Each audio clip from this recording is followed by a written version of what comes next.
Hey there, and welcome to day 265 of the Bible in a Year podcast. Our reading today is Ezekiel chapter 48, Daniel chapter 1 verse 1 to chapter 2 verse 30. If you enjoy today's podcast, consider checking out our app. There you can listen to the entire Bible, explore new listening plans, and use dwell mode to memorize or meditate on your favorite verses. We hope you enjoy today's reading.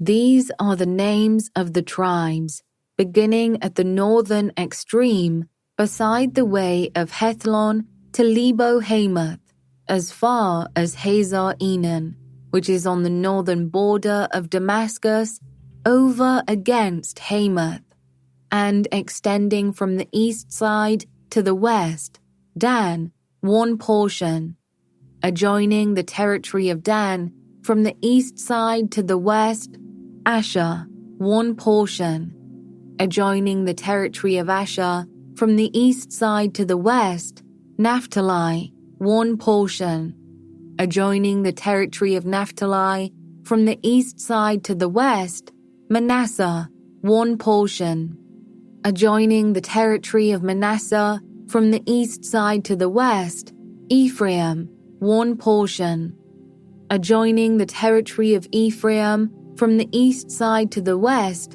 Reuben, one portion, adjoining the territory of Reuben from the east side to the west, Judah, one portion, adjoining the territory of Judah from the east side to the west, shall be the portion which you shall set apart, 25,000 cubits in breadth, and in length equal to one of the tribal portions, from the east side to the west, with the sanctuary in the midst of it.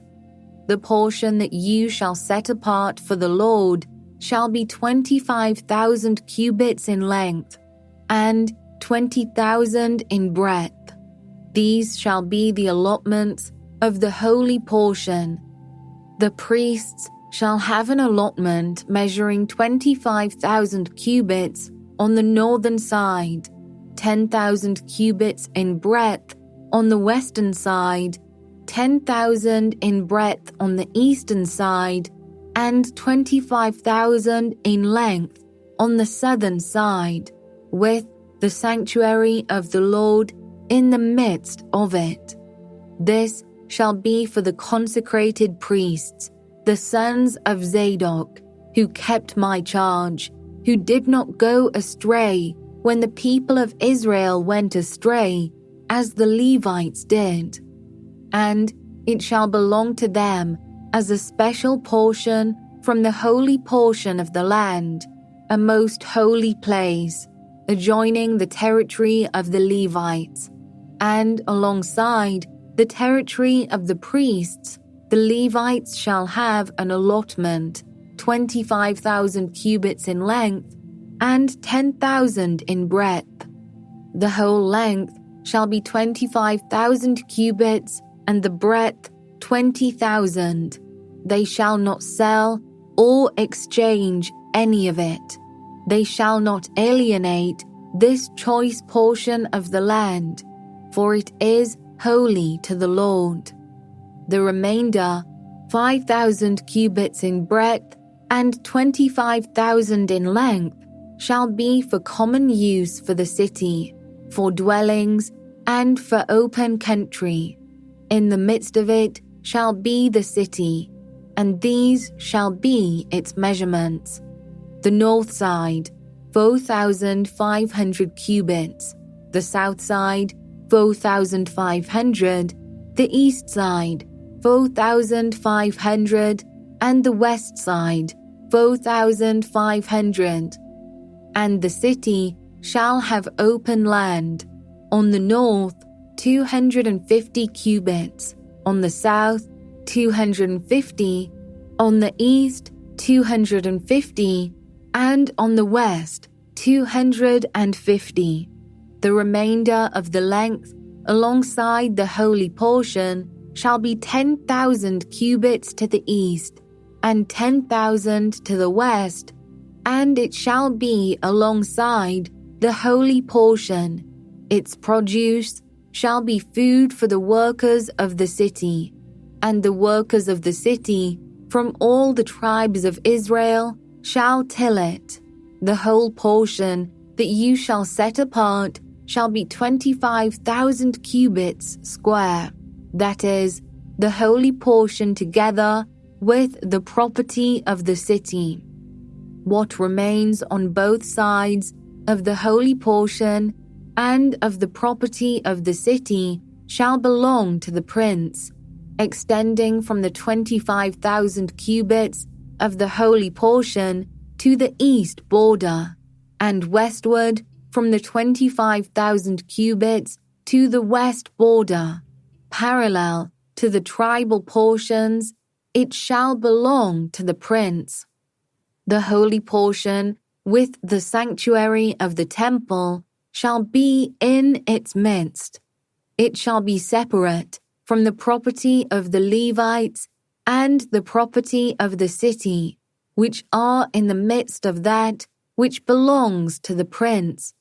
The portion of the prince shall lie between the territory of Judah and the territory of Benjamin.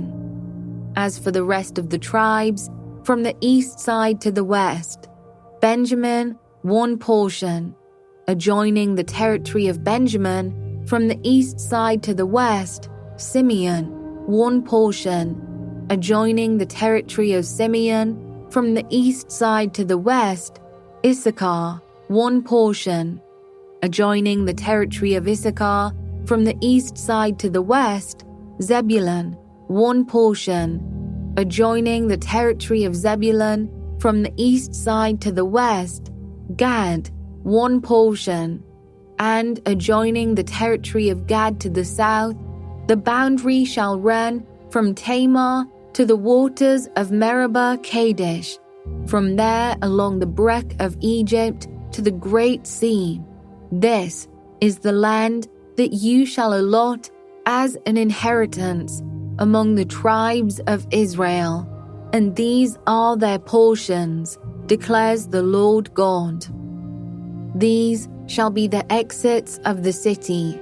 On the north side, which is to be 4,500 cubits by measure, 3 gates, the gate of Reuben, the gate of Judah, and the gate of Levi, the gates of the city being named after the tribes of Israel.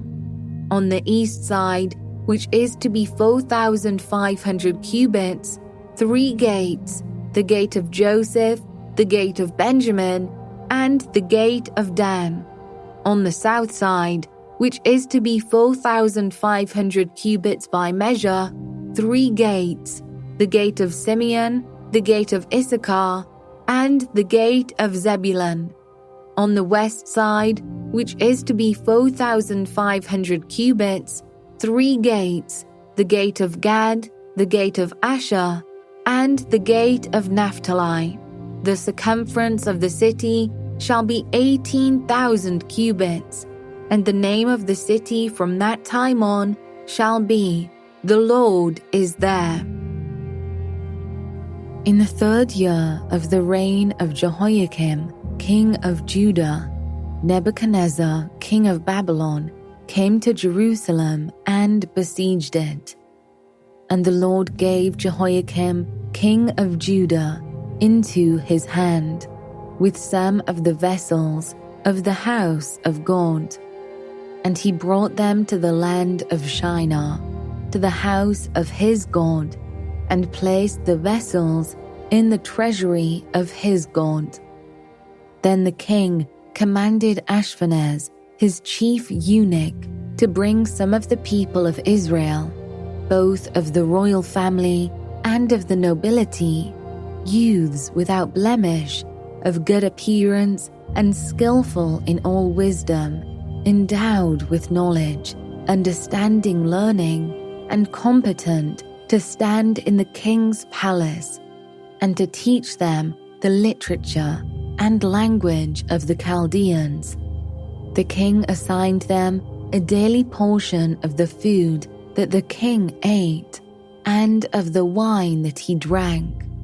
They were to be educated for 3 years, and at the end of that time they were to stand before the king. Among these were Daniel, Hananiah, Mishael, and Azariah, of the tribe of Judah. And the chief of the eunuchs gave them names. Daniel he called Belteshazzar, Hananiah he called Shadrach, Mishael he called Meshach, and Azariah he called Abednego. But Daniel resolved that he would not defile himself with the king's food, or with the wine that he drank. Therefore he asked the chief of the eunuchs to allow him not to defile himself.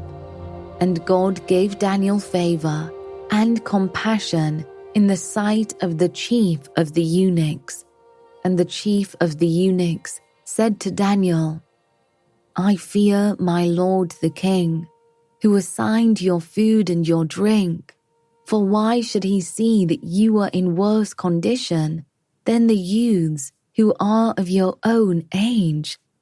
So you would endanger my head with the king. Then Daniel said to the steward, whom the chief of the eunuchs had assigned over Daniel, Hananiah, Mishael, and Azariah, Test your servants for 10 days. Let us be given vegetables to eat and water to drink. Then let our appearance and the appearance of the youths who eat the king's food be observed by you, and deal with your servants according to what you see. So he listened to them in this matter and tested them for 10 days. At the end of 10 days, it was seen that they were better in appearance and fatter in flesh than all the youths who ate the king's food. So the steward took away their food and the wine they were to drink, and gave them vegetables. As for these 4 youths, God gave them learning and skill in all literature and wisdom, and Daniel had understanding in all visions and dreams. At the end of the time, when the king had commanded that they should be brought in, the chief of the eunuchs brought them in before Nebuchadnezzar. And the king spoke with them, and among all of them none was found like Daniel, Hananiah, Mishael, and Azariah. Therefore they stood before the king, and in every matter of wisdom and understanding about which the king inquired of them, he found them 10 times better than all the magicians and enchanters that were in all his kingdom. And Daniel was there until the 1st year of King Cyrus. In the 2nd year of the reign of Nebuchadnezzar, Nebuchadnezzar had dreams. His spirit was troubled, and his sleep left him. Then the king commanded that the magicians, the enchanters, the sorcerers, and the Chaldeans be summoned to tell the king his dreams. So they came in and stood before the king. And the king said to them, I had a dream, and my spirit is troubled to know the dream. Then the Chaldeans said to the king in Aramaic, O king, live forever. Tell your servants the dream, and we will show the interpretation.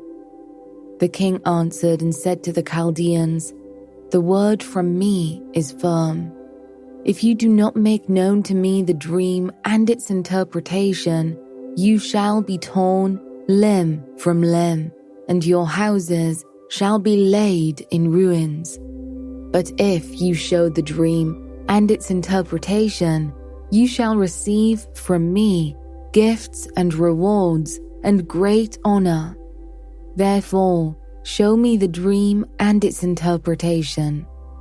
They answered a second time and said, Let the king tell his servants the dream, and we will show its interpretation." The king answered and said, "I know with certainty that you are trying to gain time, because you see that the word from me is firm. If you do not make the dream known to me, there is but one sentence for you. You have agreed to speak lying and corrupt words before me till the times change.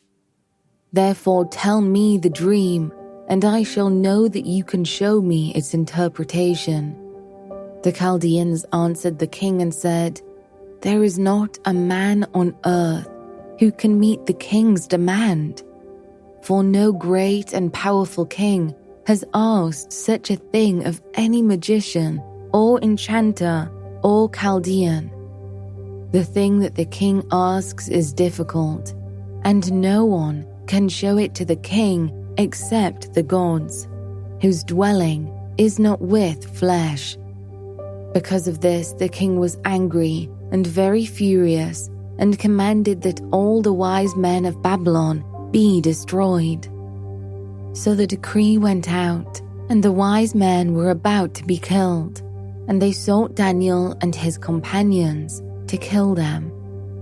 Then Daniel replied with prudence and discretion to Arioch, the captain of the king's guard, who had gone out to kill the wise men of Babylon. He declared to Arioch, the king's captain, "Why is the decree of the king so urgent?" Then Arioch made the matter known to Daniel. And Daniel went in and requested the king to appoint him a time that he might show the interpretation to the king. Then Daniel went to his house and made the matter known to Hananiah, Mishael, and Azariah, his companions, and told them to seek mercy from the God of heaven concerning this mystery, so that Daniel and his companions might not be destroyed with the rest of the wise men of Babylon.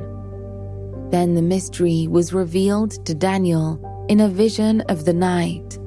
Then Daniel blessed the God of heaven. Daniel answered and said, "Blessed be the name of God forever and ever, to whom belong wisdom and might. He changes times and seasons. He removes kings and sets up kings. He gives wisdom to the wise and knowledge to those who have understanding. He reveals deep and hidden things. He knows what is in the darkness, and the light dwells with him. To you, O God of my fathers, I give thanks and praise. For you have given me wisdom and might, and have now made known to me what we asked of you. For you have made known to us the king's matter." Therefore Daniel went in to Arioch, whom the king had appointed to destroy the wise men of Babylon. He went and said thus to him, "Do not destroy the wise men of Babylon. Bring me in before the king, and I will show the king the interpretation." Then Arioch brought in Daniel before the king in haste, and said thus to him, "I have found among the exiles from Judah a man who will make known to the king the interpretation." The king declared to Daniel, whose name was Belteshazzar, "Are you able to make known to me the dream that I have seen and its interpretation?" Daniel answered the king and said, "No wise men, enchanters, magicians, or astrologers can show to the king the mystery that the king has asked. But there is a God in heaven who reveals mysteries, and he has made known to King Nebuchadnezzar what will be in the latter days. Your dream and the visions of your head as you lay in bed are these. To you, O king, as you lay in bed came thoughts of what would be after this, and he who reveals mysteries made known to you what is to be. But as for me, this mystery has been revealed to me, not because of any wisdom that I have more than all the living, but in order that the interpretation may be made known to the king, and that you may know the thoughts of your mind.